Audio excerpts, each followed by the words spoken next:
Okay. Assalamu alaikum, everyone. My name is Areeba. I'm a third year medical student, and we will be discussing hypoxemia and VQ mismatch. All right. So we all know that we need glucose for energy in our body, right? But other than that, we need oxygen to function normally. And how do we get this oxygen? It's through respiration. Now, there can be some issues with the oxygen absorption or delivery, and then this affects affects and damages our organs, and we're going to see how exactly that happens in our body. So before we move on, these are some terms, just to clarify them before we move on. So we have anoxia. Anoxia, it's pretty simple. So an denotes the absence of something, and oxia is representing oxygen, right? So anoxia is just the complete absence of oxygen, and it's easy to remember because they both start with an A. So anoxia is absence. Now, hypoxia and hypoxemia, they may seem like they might be interchangeable, but they're not. So hypoxia refers to low oxygen. Now, this could be anywhere. And we know that hypo refers to low, so this word is just low oxygen. Hypoxemia ends with the word emia. And in any word that ends with emia, it's talking about the blood. So here we're talking specifically about low oxygen in the blood. All right. So hypoxia can be divided into 4 types, and 3 of them, which is these ones, they're considered as tissue hypoxia. And then we have the 4th one here, which is arterial hypoxia or hypoxemia, because this is happening in the blood. Now, these 3 are considered as tissue hypoxia because in some way they compromise the way that the blood reaches the tissues, but there isn't that much going on with the blood itself. And we'll see what I mean by that. And arterial hypoxia or hypoxemia is low oxygen in the blood itself. So we're going to be discussing these 3 first. All right. First type of tissue hypoxia is stagnant hypoxia. Now, this type of hypoxia occurs when there's not enough oxygen reaching the tissues. So even though the oxygen levels in the blood are normal, as we can see here, this arterial pressure of oxygen is perfectly fine, and the concentration is also normal. However, it's just not reaching the tissues. So from the word stagnant, you know what stagnant means. It means something is still or motionless. So even though there's plenty of oxygen-rich blood, it's not going where it needs to fast enough. Okay. Some common causes of this problem can be heart failure or vascular diseases. So in heart failure, the heart itself is not pumping effectively. So we have the blood, it's ready with the O2 to go to the tissues, but the heart is being kind of sloppy, and now the blood cannot reach everywhere in the body well enough. And in vascular diseases, specifically diabetes, the blood vessels are kind of damaged or they could be narrowed. So again, here the blood is fine, everything in the blood is fine, but the path that it needs to take, which is going through the vessels are affected. Okay. The second type of tissue hypoxia is anemic hypoxia. Now, we know anemia. What is anemia? Anemia is when you have low hemoglobin in the blood. So we know that this is something to do with hemoglobin. So in this type of hypoxia, the oxygen delivery to the tissue is compromised because there is a reduction in the O2 capacity or O2 carrying capacity of the blood itself. Now, here the arterial pressure of oxygen is normal, but the concentration is low. And obviously, if the blood is not able to carry the oxygen, the concentration is going to be low in the blood. So the issues could be relating to the hemoglobin. So there could be not enough hemoglobin, like we said, anemia, or the hemoglobin itself is not really working properly. This happens in some diseases, but you don't really need to know what those specific diseases are. And also it could happen in the presence of any substance that can interfere with the hemoglobin's ability to carry the oxygen. So you can better understand this when we look at these causes. So first of all, blood loss. If a person loses blood, the person's gonna have less blood in the body, right? So obviously, even though the pressure of oxygen is normal and it goes into the blood, but there's less blood, so there's gonna be less oxygen. So it's gonna cause hypoxia in the tissues. Second, we could have iron deficiency. What's important about iron deficiency is that we need iron to make hemoglobin. If we don't have iron, we don't make enough hemoglobin, and consequently, we don't carry enough oxygen in the blood. And with the same idea, we could have increased catabolism or breakdown of the hemoglobin. And remember when we talked about substances? So here we can talk about carbon monoxide poisoning. So what happens is carbon monoxide has this property where it binds on the hemoglobin in place of oxygen. So if there's oxygen on the hemoglobin if there's carbon monoxide on the hemoglobin where oxygen should be, then oxygen can't move with the blood, right? Okay, so that's about anemic hypoxia. Now we're going to move on to the third one, and that's histotoxic hypoxia. It's called histotoxic, so from the name itself, you can see that it has to do with some toxic compounds. And what happens in this type of hypoxia is that it reduces or it disturbs the utilization of oxygen at the cellular level. Okay, what I mean by that is, why do we need oxygen to work? Because oxygen is it's the one that's used to make ATP, right? It goes through the electron transport chain, etc., and then you get ATP as the end product. These substances, like cyanide and hydrogen sulfide, they stop this utilization.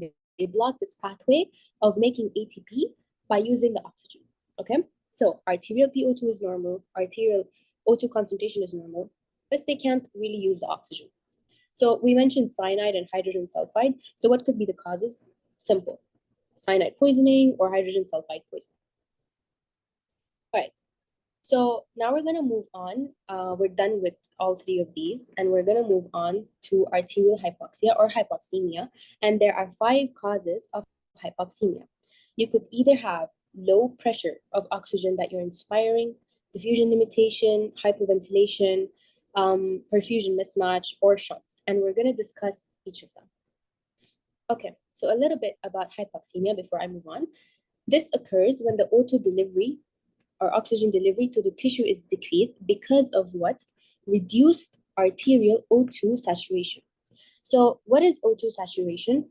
It is the ability of the oxygen to it's the ability of the red blood cell to take the oxygen, right? If there is an issue, then you don't have enough oxygen delivery to the tissues. And hypoxemia is the only form of hypoxia where you have low arterial pressure of oxygen.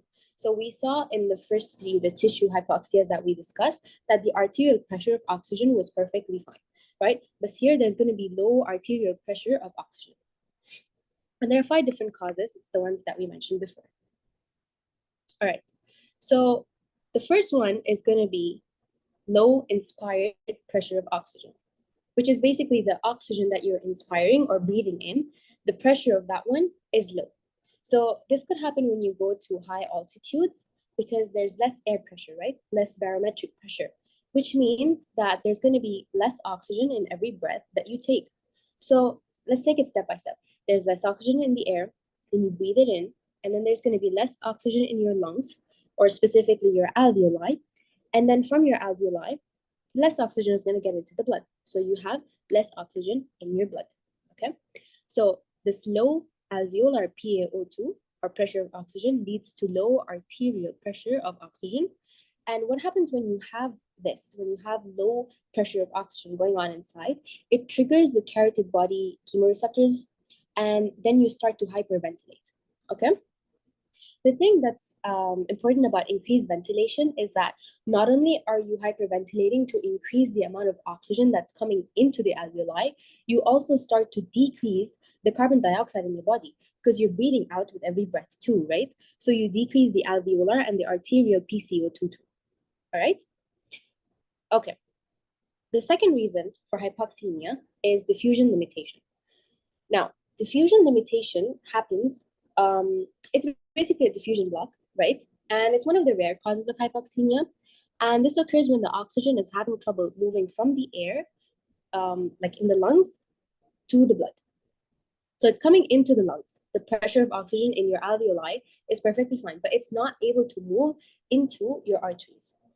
And this causes a widened difference in the oxygen, okay?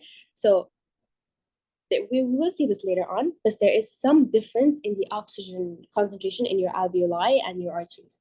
But the difference, because of diffusion limitation, is like way more, okay? So oxygen moves into the alveoli normally, but then it can move into the blood, and there's a larger than normal gap between the alveolar and arterial oxygen levels. And this can happen in the case of severe lung damage or lung infections or fluid in lungs, because you see, oxygen comes here and then it has to move into these blood vessels, right? But it can't move it. So if you have lung damage or lung infections, this part is the one that gets compromised. The thing about diffusion limitation is that it is not like noticeable at rest. So you can't really tell immediately that you're having some problems with your lungs. However, it becomes apparent when you're exercising or you're at high altitudes. So why is that? Why at exercise? Because when you're exercising, your body is going to need more oxygen than usual, right? It wants to use more oxygen than usual. So now the blood is going to go through the lung way faster than it normally does, because it needs to go there and take oxygen every time, because your body needs more oxygen. So when the blood is moving through the lung really, really fast, it's not able to take the oxygen, and you start having these like symptoms of hypoxia that's going on, okay? Because the blood is going there, you're breathing in properly, but you're not able to take the oxygen from the air. So when the person is exercising, it becomes really, really obvious. Another thing is in high altitudes, because there's less oxygen in the air. So we said that there's a problem with the diffusion, right? The oxygen is not able to move through the alveoli into the blood vessel. Now, on top of this issue, you reduce the oxygen pressure that you're breathing in. So that makes that makes the problem more severe, right? So that's why it becomes way more apparent in these two cases. Now, doctors can detect it by using carbon monoxide to test it, or they can like kind of simulate high altitudes and make the patient exercise and test for diffusion limitations. But I'm not really sure how important that is. It was just kind of written, so I'm gonna mention it. Okay, the important part about diffusion, I know there's this graph and it's actually pretty simple. So here is the pressure of oxygen, okay? And this red line is indicating the blood that's moving in, and then it's going to go through the alveoli, okay? So this PV means the venous pressure of the blood comes in, and now it's going to move through the part where it connects, or is close to the alveoli. So this blue line, it indicates the alveoli. So as it's moving, I'm pretty sure you guys know this. If not, it's fine. This pressure of oxygen in the alveoli, so PA, capital AO2, is supposed to be equal to the arterial pressure of oxygen. So by the end, by here, when you reach the end of the capillary, the arterial oxygen pressure is supposed to be equal to alveolar oxygen pressure, okay? Which means that as this blood is moving like this, it's supposed to go and meet this end point in the normal situation. If a person has diffusion limitation, it cannot carry all of the oxygen away like it usually should, and therefore you end up here instead of the usual point that you're supposed to. And this is your diffusion limitation, or the difference that happens, and that's basically what this graph is showing. All right. Another thing that was mentioned in this area is cyanosis. This is pretty simple. Cyanosis is basically the bluish color that you can see, and this happens because of the presence of deoxyhemoglobin. Okay, so deoxyhemoglobin is basically just deoxygenated hemoglobin, and you can have visible cyanosis when you have at least 5%, or when you take 100 ml of blood. 5 grams out of that is supposed to be deoxygenated, and then you will see visible cyanosis that occurs, okay? There are 2 types of cyanosis. There can be central cyanosis and peripheral cyanosis. Now, from the word itself, you can kind of tell what they mean. So peripheral cyanosis would affect the extremities, like the fingers, toes, etc., and this could happen due to poor circulation. Like if a person is cold. So you can see this figure right here, the fingers are turning blue, and it's not that severe. Now, in the case of central, however, central means that it's happening somewhere in the core of the body, right? So this is much more severe, and this affects core parts like the lips, the tongue, and this indicates a more serious problem with blood oxygenation. So this is what we see here. This guy has a purple tongue. One thing to note about cyanosis is that when a person has anemia, the person has low blood count, and they are less likely to show cyanosis. What does that mean? Is basically if a person has low hemoglobin, okay, and we're saying that at least 5% needs to be deoxygenated, then you're asking for too much, like it has to be really, really like a very severe problem for it to be 5% deoxygenated and then show visible cyanosis. So in anemia, it's less likely to show cyanosis. However, in the opposite case, where people have high blood counts, and this could be when they have something called polycythemia, which is high red blood cells, they may show cyanosis more easily. And that's because you have way more red blood cells than normal, and it's easier to get to the 5% being deoxygenated. And so they show cyanosis easier. All right. Now, before I move on, does anyone have any questions or anything they would like me to repeat, clarify? Or I can just move on.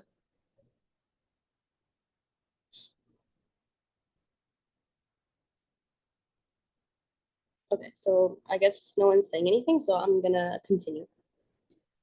So we're done with 2 reasons of hypoxemia. And before I move on to the third one, let's discuss ventilation or normal ventilation. So normal ventilation is called normal ventilation. I know, crazy. And this is when you have, all right, let's start here.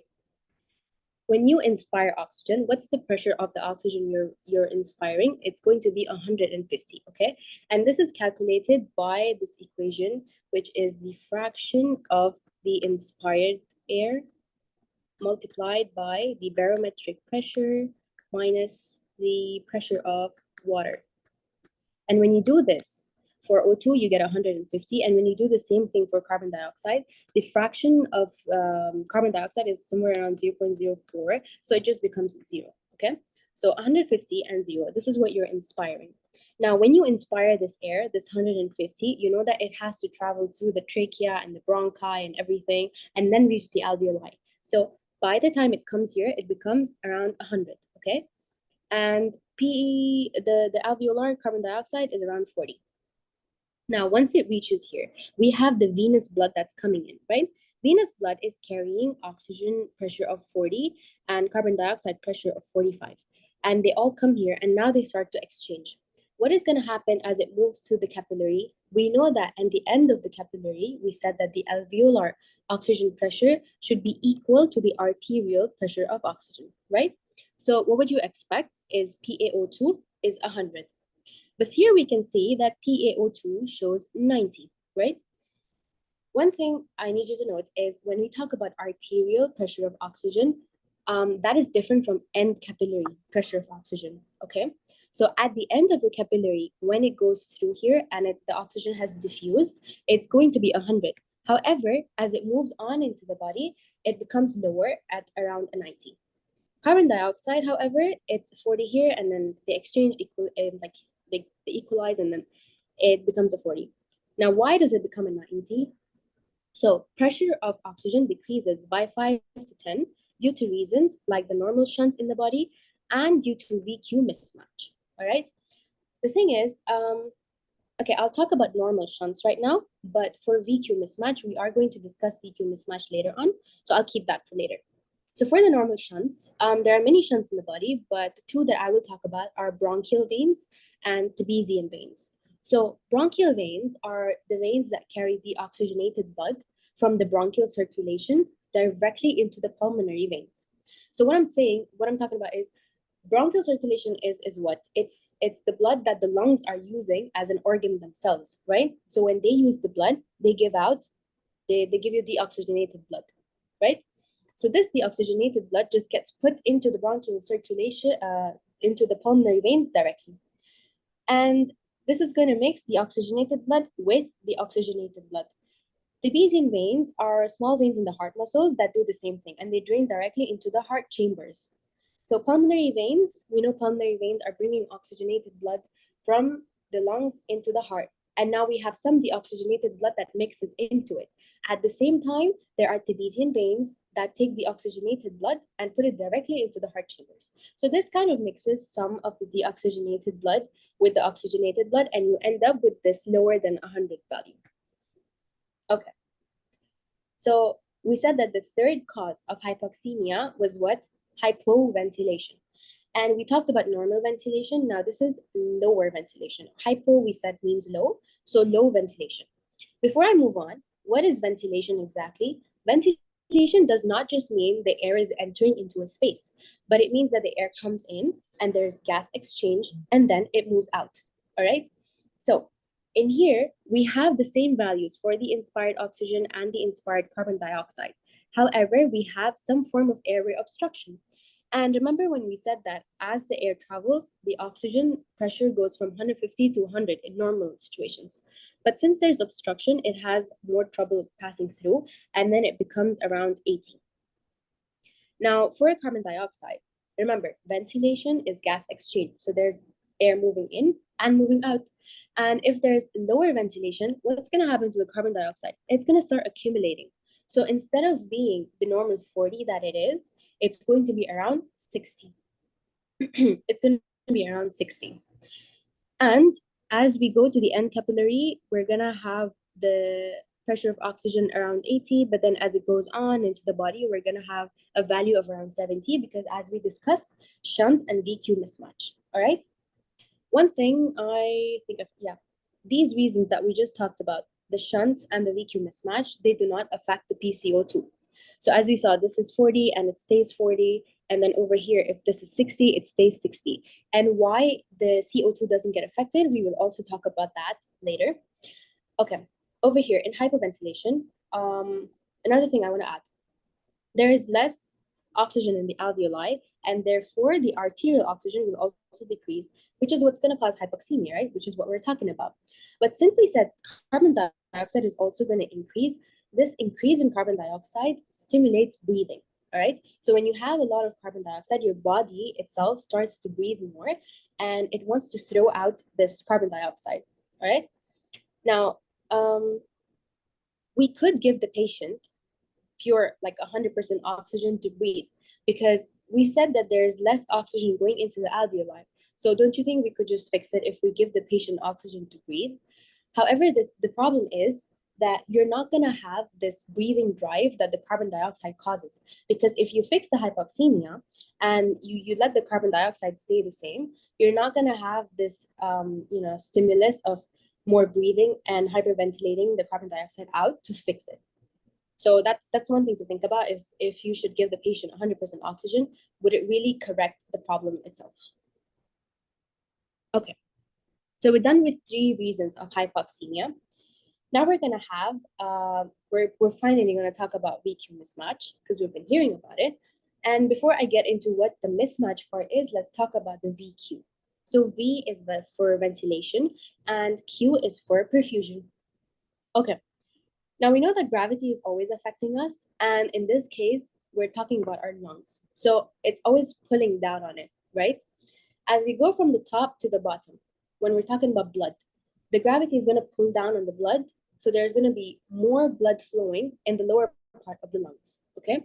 And that's what this side shows, the perfusion distribution, is that as we move from the top to the bottom, there is going to be more blood flow. Now, when it comes to ventilation, it also has something to do with gravity, however, in a different way. So imagine you have a water balloon and you're holding it with the knot part up, right? So you see how it kind of pulls down on the balloon, right? And you're gonna have the top being stretched. So the same thing kind of happens with the lungs, is that your lung is kind of being pulled down with the gravity and the top part of your lung gets stretched. Now, with stretching, what happens is that the compliance decreases. Why? Because this part is already stretched. So it doesn't have the ability to stretch even further and get even bigger, right? So at the top, your compliance is not going to be that high. But as you go lower, your compliance is going to be more and more.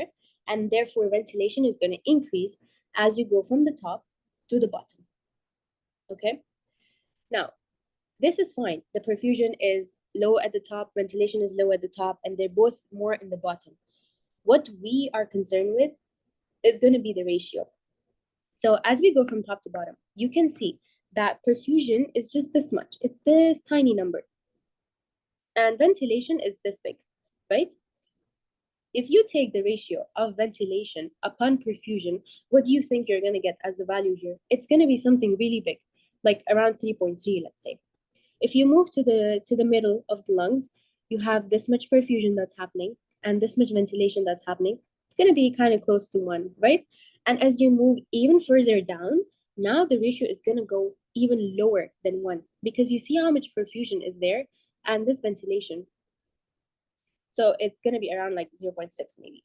So what does that mean? What does this ratio mean to us? It's talking about how much ventilation is happening as compared to the perfusion in that area, or how much blood is flowing in that area. And this is more important to us for the gas exchange itself, right? And because of this, there is a natural VQ mismatch that happens, and it can slightly reduce the efficiency of the gas exchange that's happening in the natural lungs, okay? And there's something that the body does to just kind of um, like lower the effects that it has on us. So there are two things that it can do. It can do hypoxic vasoconstriction and hypocapnic bronchoconstriction. Not that important, but just to let you know that we're fine and we live like we're fine every day because our body can do this thing where it can constrict the blood vessel and redirect the blood flow to somewhere else where there's like higher ventilation and more oxygen, and the airways can do something similar. So when the airways sense that there is a lot of carbon dioxide or low carbon dioxide, it's gonna like redistribute the air to other parts of the alveoli, and that's how we can like reduce the problems that this VQ mismatch can cause in our bodies. However, if a person has diseases in the lung, this could be like COPD, emphysema, etc. This is going to really increase the VQ mismatch. And what's going to happen with the VQ mismatch? It's going to cause hypoxemia, right? So let's see this on this diagram. So you have this alveoli, you have ventilation that's happening, and this blood vessel is going to show perfusion, right? Now remember, ventilation is the air coming in, gas exchange happening, and the air leaving outside. So ventilation brings in oxygen into this alveoli. Now, this oxygen is going to move into the blood and move away into the body, right? This blood is going to take away the oxygen. In ideal situation, your VQ, which is what? Ventilation. So inspired to alveoli, this is when you're inspiring, right? This is your ventilation. That and your arterial and venous pressures, so this is going to be your perfusion. These are ideally equal, and so whatever oxygen comes into the alveoli, the blood takes it away. And if you divide the ventilation by the perfusion, it's going to be normal here. It's going to be like 1 maybe. Okay. In cases that the ventilation is increased or the blood perfusion has been decreased, what's going to happen?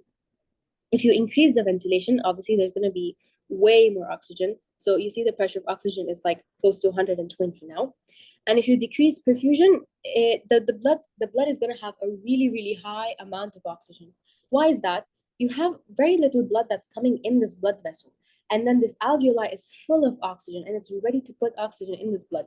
So you remember we said alveolar pressure of oxygen, like, and the arterial pressure of oxygen are always equal at the end of the capillary. So by the time it reaches this part, it's going to try to take like so much of this oxygen if it's like very ventilated, right? So our ratio is going to be really high in that case. Now the opposite is true as well. If you have lower ventilation or a lot of blood flowing through this vessel, then you're not going to have that much oxygen and you come around like 90 maybe. So I hope that kind of clarified the ventilation with this diagram as well. Okay. So we talked about the 3 reasons, and this is going to be the 4th one. And this is VQ mismatch. So we talked about hyperventilation and VQ mismatch itself. This is when, I'm sorry. Okay, yeah. So we talked about VQ mismatch normally happening in the body, but this is when it's really extreme, right? We said when they have lung diseases like emphysema and COPD, that's when you can end up with hypoxemia, because this is the difference between the alveolar and arterial oxygen. It's going to be really, really high. Like the VQ mismatch is going to be really, really high. Okay. So normally, how's it going to be?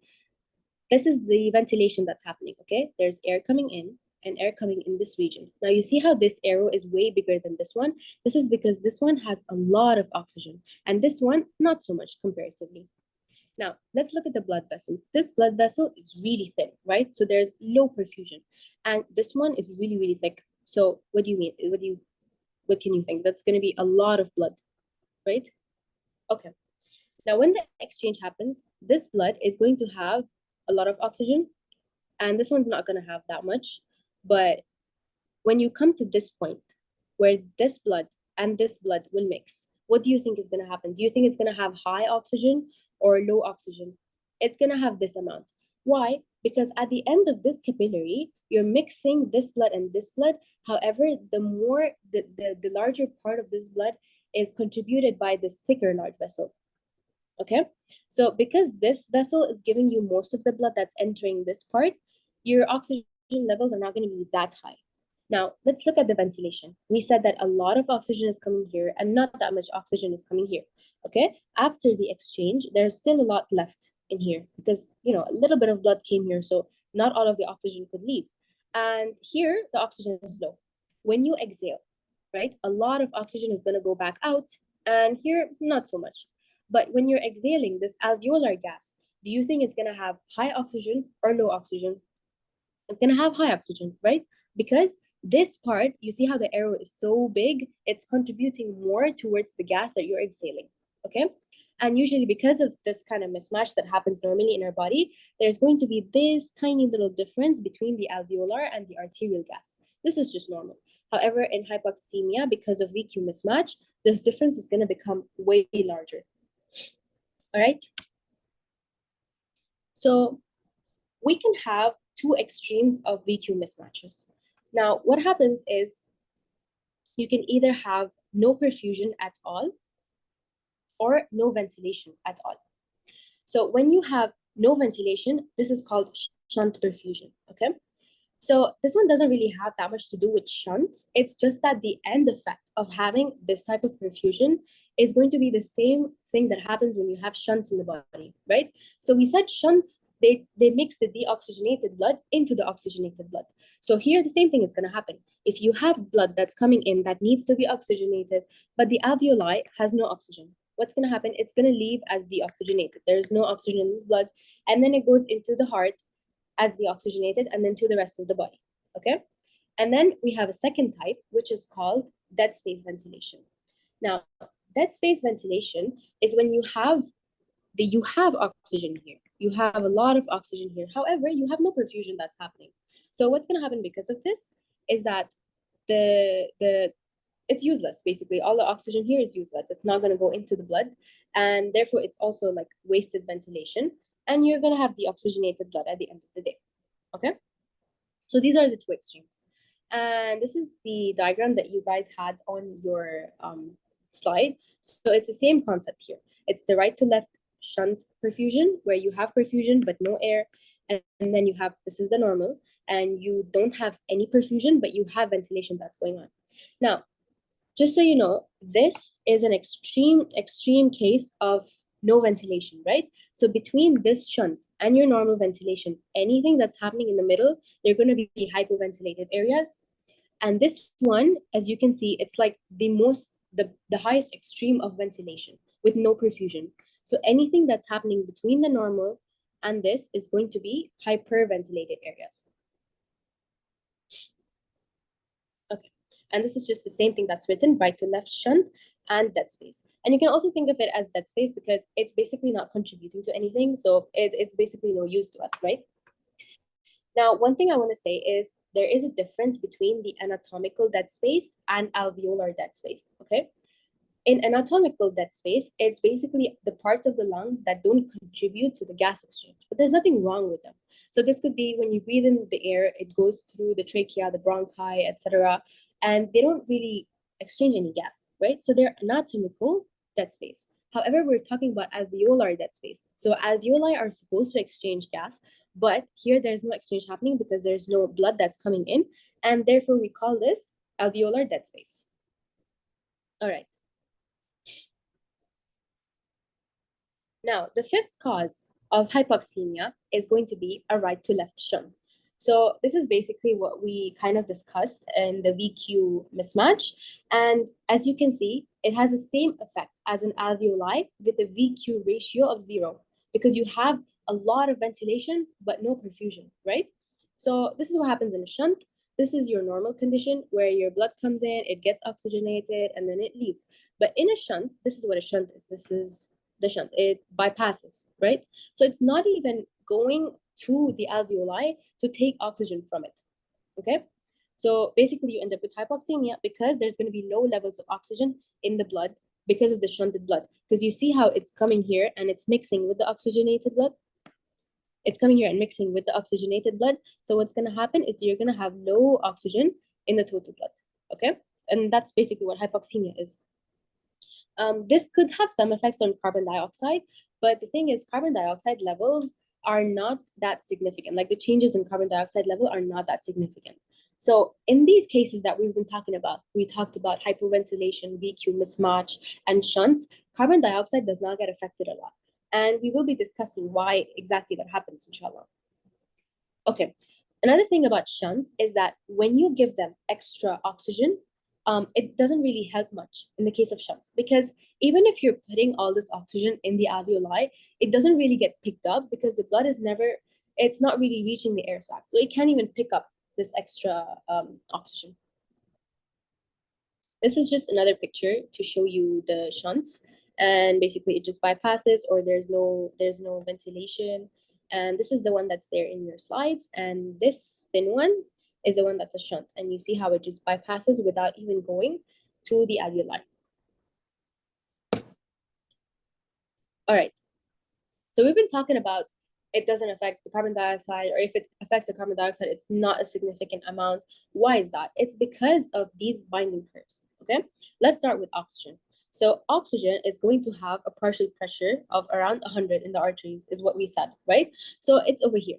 Now, this oxygen is getting used up in the body slowly, right? So what's going to happen is that this concentration that's there in the blood, it's going to start going down, right? Now, let's say around 50 of it was decreased, 50, whatever this number is, decreases. If you go back to this curve, you see how it just reaches here, right? And this curve is so flat that any slight changes in the concentration that happens, it affects the pressure tremendously. So if you correspond this pressure here, it's almost around a 40. So we didn't even use that much oxygen, or it wasn't even a huge change in the concentration of oxygen. However, you see the difference that happened in the pressure, it's really big. So whenever we have these slight pressure changes that are happening in lungs, this greatly affects the pressure of oxygen in our arteries. Now, in the case of CO2, it's a very steep curve, right? So let's say that you're here, this is around 40. So that's the normal pressure of carbon dioxide in the blood, right? And this is a concentration. Now, even if you have a difference, let's take the same amount of difference that we had in oxygen here, same amount of difference. If you correspond this to the curve, you see how this is all the difference that's happening. It's just 5, right? And that's not something we need to worry about. And that's why when it comes to CO2 levels, it's not something that gets affected greatly. And this is why mainly oxygen is the one that gets affected. Okay, so does anyone want me to repeat anything or any questions or anything? Can you repeat the graph one more time, please? This one? Yes. All right. Okay, so this is a graph of concentration of the gas against its partial pressure. So at whatever concentration, what is the partial pressure of that gas? Let's start with this red one, which is oxygen. And we're going to start with the partial pressure that you usually find in the arteries, which is going to be around 100, right? And that's what it says over here, arterial O2. Now, when the body is using the oxygen, obviously the concentration is going to start to decrease. So let's take this point here on the concentration line, and it's around 200, and then it's going to start to decrease. So when it decreases, what happens to the pressure? If you go back to the pressure, you see how this pressure is so much lower, right? We had a difference of maybe 50, 100 concentration, 50, 100 ml of oxygen, and this caused the pressure to drop from 100 all the way to 40. What does this tell us?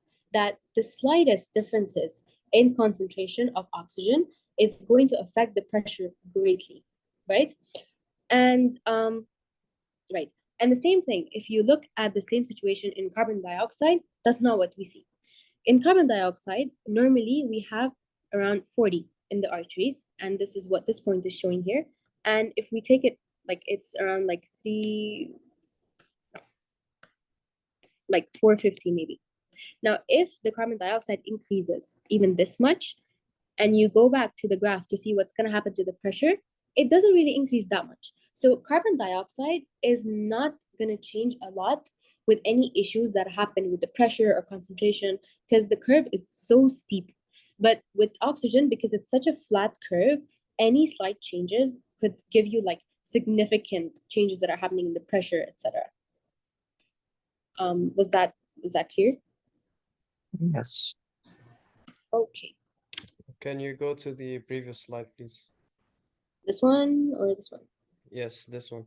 Okay. If we were to have values for the arterial pressure and the alveolar pressure, how Mhm. much or how significant would the difference be due to the shunts? I'm not really sure you guys had values. Do you guys need to know the values of difference? Because I've seen some questions when I was solving practice. That's why I'm just asking.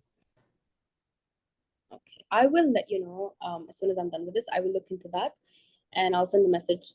But I didn't really see it in this lecture, so I'm so sorry, but I don't really know. Okay, thank you. Because I feel like it's gonna be, you know, the normal values, right? Like we know the normal values are like around 90 in the arteries. So I think you would be able to tell. Because if you're gonna have oxygenated blood here in normal situation without the shunt, which is here basically, you're gonna have around 90 to 100. But because of shunts, it's gonna be like way below, so maybe 70 or something. So I think it's gonna be obvious. Don't worry. Okay, Okay, thank you. of course. So we're talking about all these different causes of hypoxemia, but how will we really be able to differentiate between them? Because as a doctor, you're just gonna get like all these values, right? All these lab values kind of thing. So this is how we're gonna start diagnosing it, and there's 3 steps to it, okay? First of all, you see the partial pressure of oxygen. It's always gonna be low, obviously, because we're talking about hypoxemia. So the arterial O2 is always gonna be low. So this you can ignore for now. The second thing we do, I'm sorry, the first thing we do besides this oxygen is going to be looking at the carbon dioxide. Why? Because we said that in these cases, VQ mismatch, shunts, and diffusion problems, these are the 3 places where carbon dioxide is not affected. So when you get the results, the carbon dioxide is going to be perfectly fine. However, there are 2 situations where they change, okay? It's going to be in hypoventilation, and remember the first reason that we talked about, inspired low pressure of oxygen. So that's also going to be, so these are the 2 places where carbon dioxide changes. Let's talk about hypoventilation first. So in the case of hypoventilation, we said that there is low ventilation. And again, just to remind you guys, ventilation is the gas exchange. Air is moving in and out. Now, if we're saying that there's less oxygen coming in, there's also another gas that's really important in our body, right? We need to get rid of the carbon dioxide, but we're not able to do that because we're ventilating less. And therefore, you're going to see an increase in the carbon dioxide, okay? So low oxygen and high carbon dioxide. In the case of high altitudes, this one is not just a direct value. It's basically because you have low oxygen, you're going to start to hyperventilate, okay? And why are you going to do that? Is because when you hyperventilate, you're causing more gas to be exchanged in your lungs, right? So your lung is basically trying its best to grab as much oxygen as fast as it can. And while it's doing that, because it's exchanging the gas, you're going to start to decrease the carbon dioxide values in your body. And therefore, it's going to be low carbon dioxide. So when you see low oxygen pressure and high carbon dioxide pressure, this is hypoventilation. And when you see there's low oxygen pressure and low carbon dioxide pressure, this is going to be something that happens usually on high altitudes, and it's low inspired pressure. Okay, so we're left with these 3, right? VQ mismatch, right to left shunt, and diffusion problems. So we checked CO2 and we saw it's normal. Okay, now what do we do next? Next thing we're going to do is we're going to give them 100% oxygen to breathe, okay? What is 100% oxygen to breathe? We give this patient oxygen and it's going to go into the alveoli, and you know what happens, you exchange the gases. However, with 100% O2, Remember the equation, the PiO2 is equal to what? It is the fraction of gas, right? The fraction of inspired O2, and then you have the barometric pressure minus the H2O, whatever. Normally, it was 150. Why? Because you know that normally in the air, you have like 21% of oxygen, but remember, we're giving them 100% of oxygen. So your value is not going to be 150. It's going to be something as high as 700, okay? Now, in the alveoli, when this gas reaches the alveoli, we know that there's 40 millimeters of mercury of carbon dioxide. So minus that 40, and at the end, we are left with around 660 milligram mercury of oxygen. This is the amount of oxygen that you're putting into the patient's alveoli. Okay. Now, what are you going to expect? Remember, we said that the alveolar pressure of oxygen is going to have to be somewhere near the arterial pressure of oxygen. They always try to be equal to each other. So you're going to expect a rise in the oxygen pressure in the arteries, right? This is going to be there in VQ mismatch and in diffusion problems. However, you are not going to have an increase in the oxygen in the case of shunts. Why is that? Remember, we said that shunts, if you see here, they bypass the alveoli and they're not even going to this place to grab the oxygen. So even if you put a lot of oxygen in here, this is not even reaching. But at the end of the day, you're not going to have that much increase in oxygen, okay? The values you guys need to know is that when you have a change in oxygen pressure, it's going to be above 400 in these two cases, which is what we think is a significant amount. And we say, yes, there is a change. And in the case of shunts, it's going to be less than 400, okay? So I know that in the normal case of shunts, we said it's going to be very, very low, like 70, 60, somewhere below that. And this shows like a really big amount. So why would we say it's not changed? Because remember, we're giving a really high amount of oxygen. So we expect the value to be really, really high. So if it's less than 400, we say, no, not enough, okay? So that's going to be shunts. Now we're still left with VQ mismatch and diffusion problems. They have almost the same values, right? So we're going to do one last test. Okay, this is basically everything we talked about in text. It's just a summary and you guys can read that. So this is the third one. So we talked about VQ mismatch and diffusion problems. They have everything that's same. By the way, just to note, I know that this arrow is there, but it's in a bracket because it's ignorable. So honestly, you wouldn't really consider that as higher. We would still consider that as unchanged, okay? So all of this is the same for both of these. And this is the same. So what are we left with now? We're gonna do another test. We're gonna give this patient carbon monoxide, okay? Let me tell you something about carbon monoxide. Carbon monoxide is a diffusion-dependent gas, okay? From the name itself, you can kind of tell what it means. It's that it depends on the membrane that it's diffusing through. So if it's very easily diffusible, then there's going to be a lot of carbon monoxide that's going to move away. And if it's hard to diffuse through the membrane, then there's going to be, less carbon monoxide moving through. And the other type of gases are perfusion dependent gases. Not really important to know, but they depend on like the pressure, etc. So they're more dramatic. Okay, so when you give this patient carbon monoxide, and let's say this patient has diffusion problems, what do you think is going to happen? The carbon monoxide is not going to be able to diffuse through, right?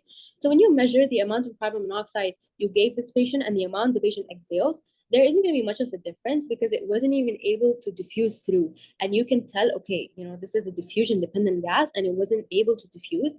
Therefore, this patient has diffusion problems. So if the carbon monoxide diffusing capacity is less than normal, then it's a diffusion problem. And then we can say, okay, it's this and not VQ mismatch. Okay.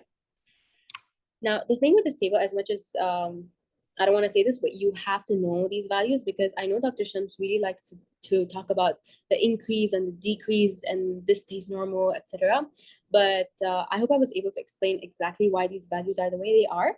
And if you go with this step by step, look at the PCO2 first, and then breathing 100% oxygen, and then lastly the carbon monoxide test, it's going to be fine. Inshallah, you'll figure out which one it is. Okay, so we're going to start practicing questions. If you guys want me to go back to anything, do let me know, and I can repeat.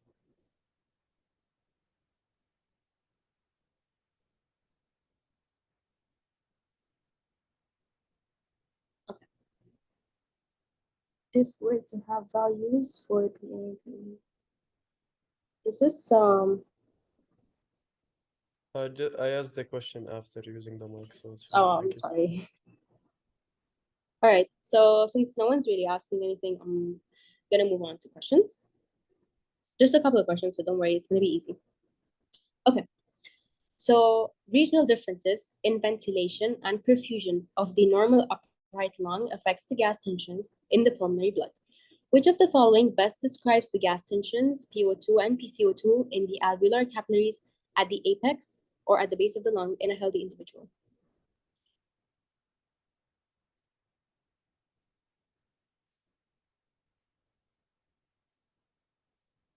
B. B. Okay. Is it B? And all right. So you guys are right. It is B because we talked about the apex being the ratio being really, really high, and therefore you're gonna have these values, and then at the base you're gonna have really low values. Good job. Okay. Next question. Which of the following combinations of alveolar ventilation and pulmonary perfusion will produce the highest arterial pressure of oxygen?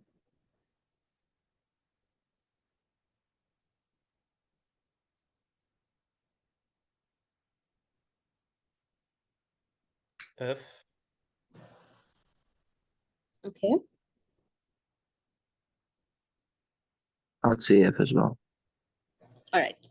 You are right. It is F, and that's because of this. If you have a lot of oxygen and a little bit of blood, that little bit of blood can take away all of this oxygen, and that makes really, really high values of the pressure of oxygen in the arteries.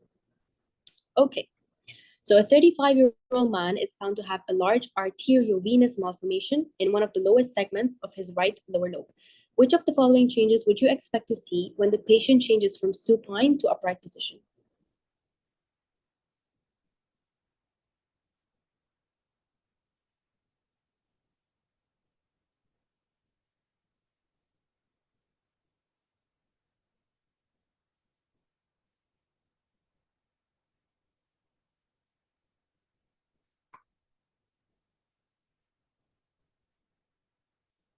Is it B?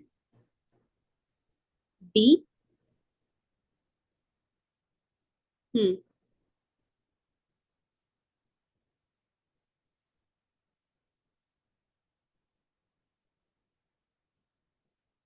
All right. It's actually E. And the thing is, you need to read the question with a little bit of hints. So we said there's a large arteriovenous malformation, right? Now I know that might be like I don't know what that means, but we can eliminate the rest of the options as well. So we said there is something in the arteriovenous malformation, right? In the blood vessels. So would it decrease the alveolar pressure of oxygen? Not really, right? Because there's nothing wrong with the alveolar oxygen. Would it decrease the alveolar arterial oxygen difference? Would it really decrease it? Because alveoli are fine. There's a lot of oxygen that's coming in, but there's something happening in the blood vessels. So the arterial oxygen is going to be lower. So what's going to happen with the difference? It's going to increase, not decrease. So it can be B. And then is it going to increase the arterial PCO?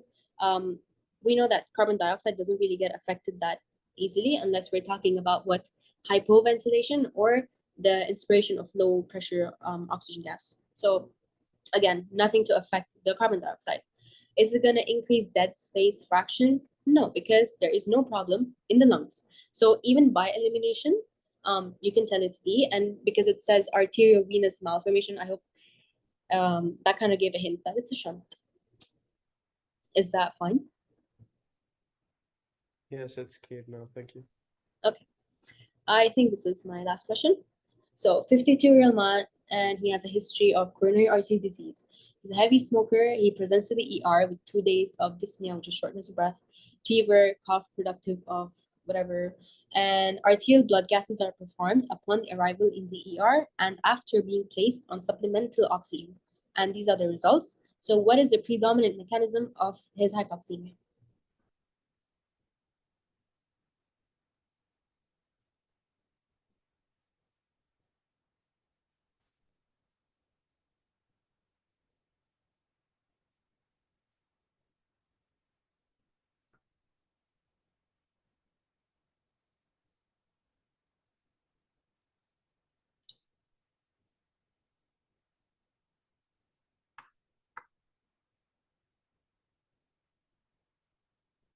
Okay.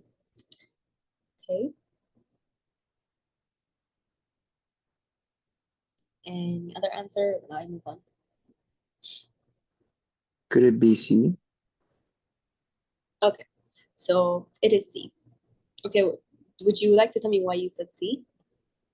Well, the reason of me saying C is because of the coronary artery disease, and I believe there was a shunt that would take from the coronary arteries into the chambers. So that kind of give me a hint. Okay. That's actually really smart. I did not even think of that. But the thing is, like I said, you might be given values, and we said that this patient was given supplemental oxygen, right? And we talked about the difference that happens with supplemental oxygen. And when you see his arterial oxygen, when it was before the O2, it was like 51, and after the O2, it didn't increase that much. It was like 55, and that kind of gives you a hint that like even after giving this patient oxygen, nothing happened because of shunt. That's also a smart way to do it, but it's like make sure you pick up on these cues in the questions. And yeah, we are done. All right, thank you. Thank you so much. And do scan the code so I can know if how can I improve my sessions for next time.